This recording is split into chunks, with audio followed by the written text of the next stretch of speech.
Assalamualaikum warahmatullahi wabarakatuh. Ketemu lagi Bapak Ibu dan rekan-rekan sekalian di Samsi Channel. Terima kasih pada Bapak Ibu rekan-rekan yang masih selalu setia mengikuti informasi di channel ini. Terima kasih pada Bapak Ibu rekan-rekan yang sudah subscribe channel ini ya. Kembali kita akan berbagi informasi Bapak Ibu rekan-rekan. Kali ini kembali terkait asesmen nasional ya, AN dan juga survei lingkungan belajar. Sebagaimana kita tahu, setiap tahun akan dilaksanakan asesmen nasional bagi siswa dan juga survei lingkungan belajar termasuk bagi Bapak Ibu guru ya. Lalu bagaimana mekanismenya, bagaimana untuk waktu pelaksanaannya Bapak Ibu rekan-rekan, kita akan bagikan informasinya, kita akan bahas pada kesempatan kali ini. Tapi jangan lupa Bapak Ibu rekan-rekan yang belum subscribe channel ini, silahkan di subscribe dulu. Barangkali ada yang baru menemukan channel ini, tombol subscribe-nya masih merah, silahkan ditekan Bapak Ibu, tekan tombol loncengnya agar tidak ketinggalan dengan update informasi dari channel ini. Terima kasih Bapak Ibu. Langsung saja kita akan lanjutkan ya terkait pembahasan asesmen nasional dan juga survei lingkungan belajar bagi Bapak Ibu guru. Bapak Ibu, kita langsung akan coba membahas ya. Kita akan coba membahas peraturan BSKP ya, Badan Standar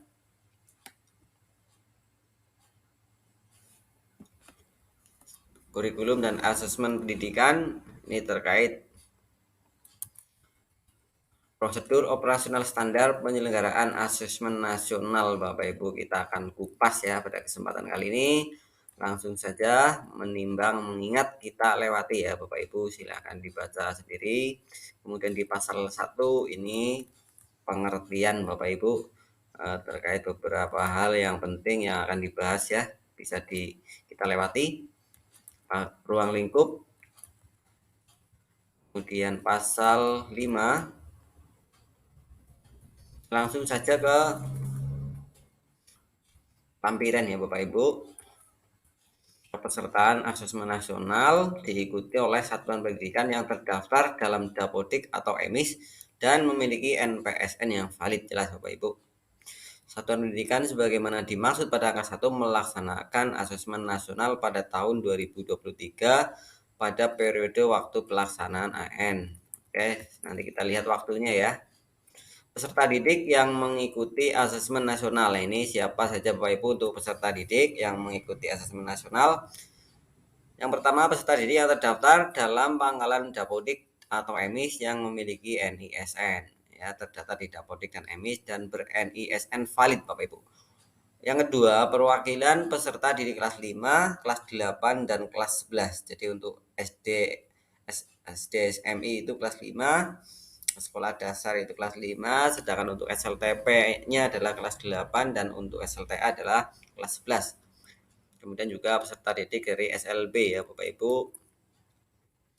Kemudian ini peserta didik pada jenjang SD memiliki laporan penilaian hasil belajar mulai semester 1 sampai dengan semester genap kelas 4 ya.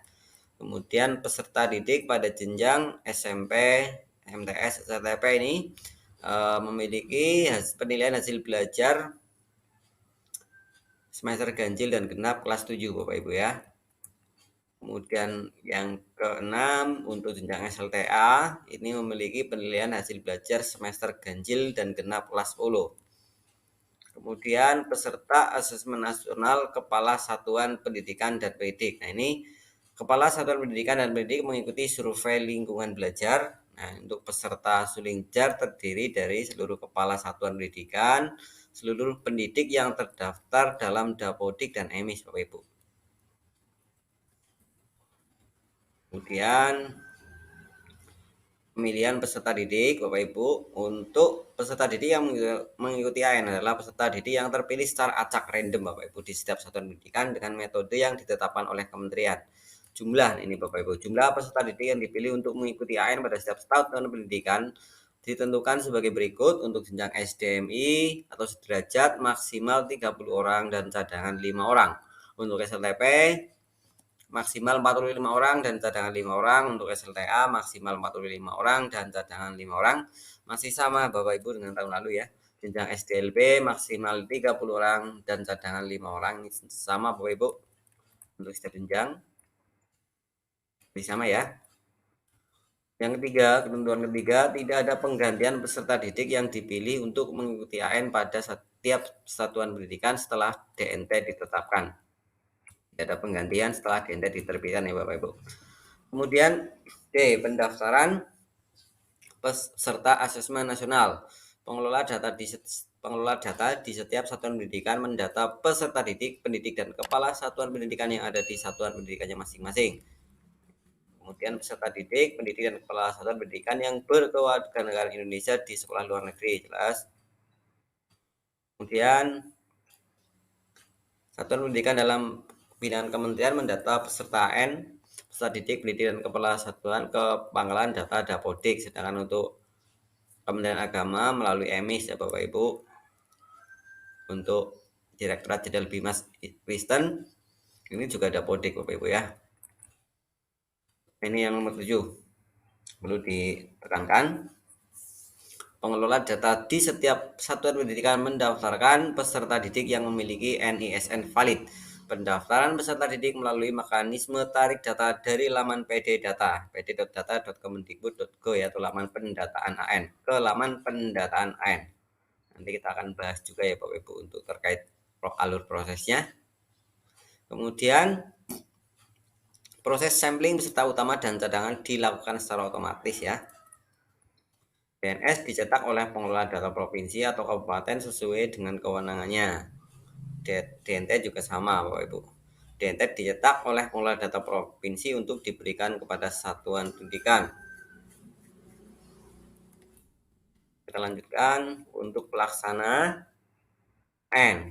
Pelaksana itu ada di tingkat pusat ini Bapak Ibu, melalui berbagai direktorat ya.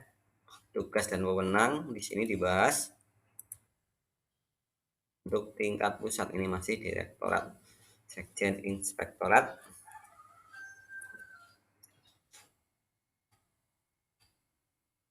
Dan ini ada di tingkat provinsi Bapak Ibu.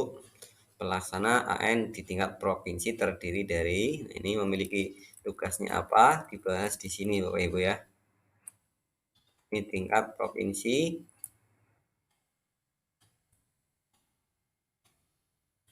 Kemudian untuk tingkat kabupaten kota terdiri dari ini unsur dinas pendidikan dan kantor Kementerian Agama.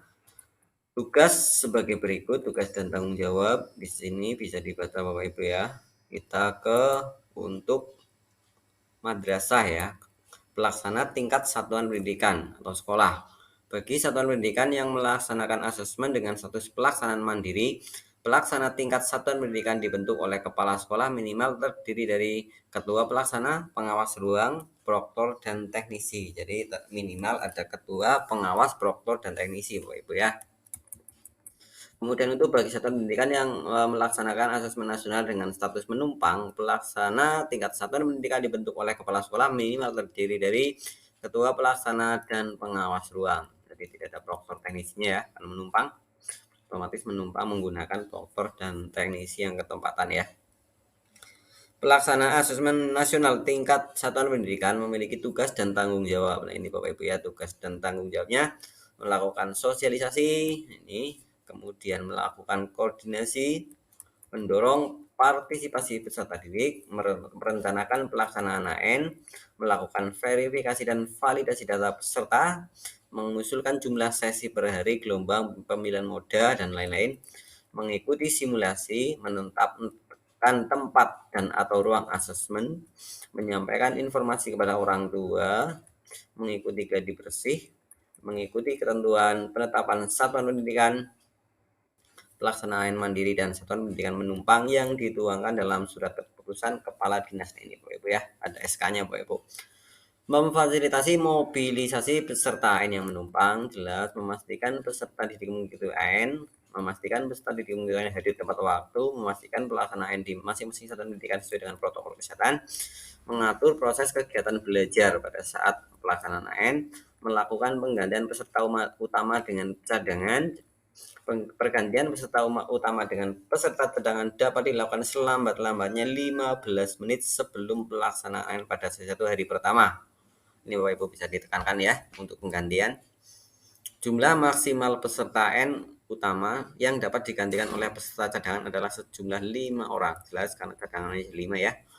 Kemudian melaksanakan AN sesuai dengan ketentuan pada pos, melaksanakan pengawasan, melaporkan permasalahan teknis, membuat berita acara, menjamin keamanan dan ketertiban, memastikan keikutsertaan peserta, membiayai persiapan, melakukan evaluasi, menyusun laporan, menyampaikan laporan khusus untuk sekolah Indonesia di luar negeri, menyampaikan kepada perwakilan RI setempat. Terakhir, menyusun program tindak lanjut hasil AN. Ini untuk pelaksana di luar negeri ya. Kita lanjut instrumen AN ya. Instrumen AN disiapkan oleh PSKP ya. Instrumen AN disiapkan dalam bentuk soal digital merupakan dokumen negara yang bersifat rahasia. Instrumen AN terdiri atas AKM, mengukur hasil belajar kognitif peserta didik dalam literasi membaca dan numerasi. Survei karakter mengukur perkembangan peserta didik sebagai salah satu capaian pembelajaran yang mengacu pada profil pelajar Pancasila. C. Survei lingkungan belajar mengukur kualitas lingkungan belajar pada satuan pendidikan. Ini bentuk soalnya Bapak Ibu. Bentuk soal objektif bisa berbentuk pilihan ganda kompleks, menjodohkan, dan isian singkat. Kemudian bentuk soal non objektif adalah uraian. Komponen AKM terdiri atas konten, kemudian level kognitif dan konteks dengan rincian sebagai berikut. Untuk aspek konten ada teks sastra, fiksi, dan teks informasi. Ini literasi, numerasinya bilangan, aljabar, geometri, dan pengukuran data dan ketidakpastian. Untuk level kognitif, literasi membacanya, menemukan informasi, menafsirkan dan mengintegrasikan, mengevaluasi dan merefleksi. Numerasinya pemahaman, aplikasi, penalaran. Kemudian untuk konteks, personal, sosial, budaya, saintifik untuk literasi membacanya. Kemudian untuk numerasinya personal, sosial, budaya, saintifik sama Bapak Ibu. Bapak Ibu, untuk penyiapan teknis apa yang perlu dilakukan? Pelaksanaan AN menggunakan sistem ANBK daring atau semi daring. Kemudian penerapan berbagi sumber daya Bapak Ibu ya, ini penetapan dan tugas tim teknis ANBK, ini tugas dan penetapan tim teknis ya Bapak Ibu. Tugas tim teknis sebagai apa? Penetapan proktor, teknisi, dan pengawas.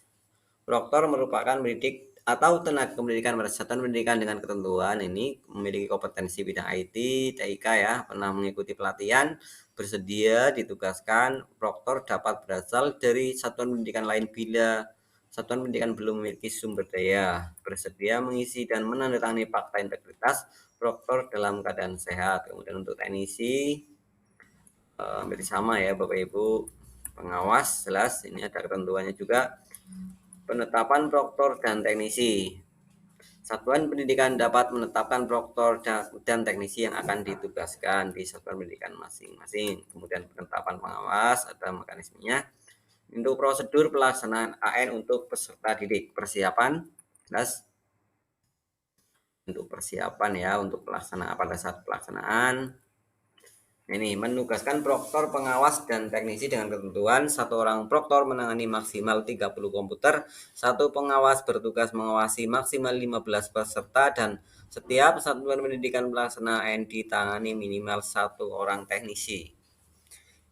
Kemudian ini ada tugas, rincian tugas dari proktor, teknisi, pengawas pada saat pelaksanaan ya.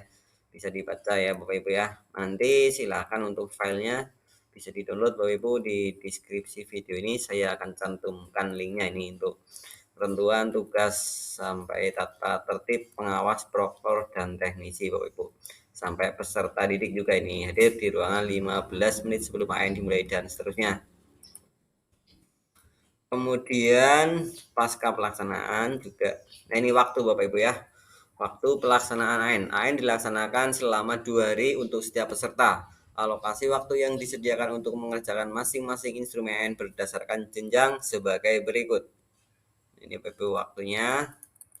Untuk SDMI latihan soal hari ke-1 itu latihan soal 15 menit, kemudian literasi membaca 75 menit, kemudian hari kedua latihan soal 15 menit, numerasi 75 menit, kemudian untuk tiap hari pertama survei karakter 30 menit, hari kedua ada survei lingkungan belajar ada 40 menit. Sedangkan untuk SLTP hari ke-1 latihan soal 10 menit, literasi membaca 90 menit, dan survei karakter 30 menit. Kemudian untuk, mohon maaf, untuk hari SLTP dengan SLTA itu sama ya. Untuk hari kedua, latihan soal 10 menit, numerasi 90 menit, dan suling jar itu 30 menit ya. Kemudian untuk spesifikasi sarana ANBK ini 1:3, masih sama dengan tahun lalu ya. Spesifikasinya juga saya kira sama Bapak Ibu ya. Pelatihan teknis pelaksanaan AN. Ini pelatihan teknis Bapak Ibu. Untuk pelaksanaan suling jar survei lingkungan belajar bagi kepala satuan pendidikan dan pendidik Bapak Ibu ya, sama seperti tahun-tahun sebelumnya. Survei lingkungan belajar kepala satuan pendidikan dan pendidik digunakan adalah data 3 hari sebelum pelaksanaan survei lingkungan belajar pada masing-masing jenjang.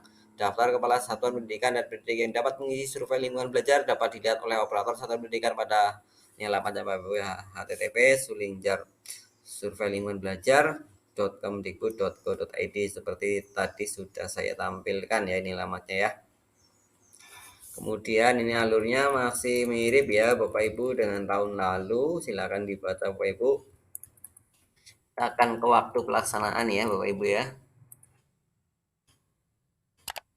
Ini untuk pelaksanaan suling jar untuk guru dan kepala ya.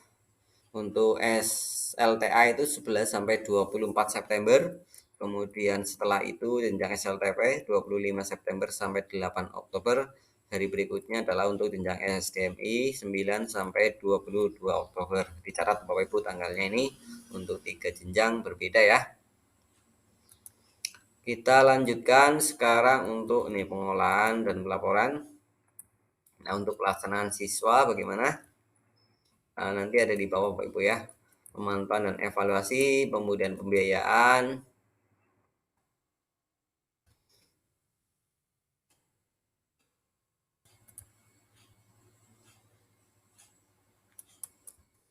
pelanggaran Bapak Ibu, bentuk pelanggaran dan tindak lanjut penanganan pelanggaran. Semoga tidak ada pelanggaran Bapak Ibu ya. Silakan dibaca ini supaya tidak kena sanksi Bapak Ibu. Ini ada sanksinya ya.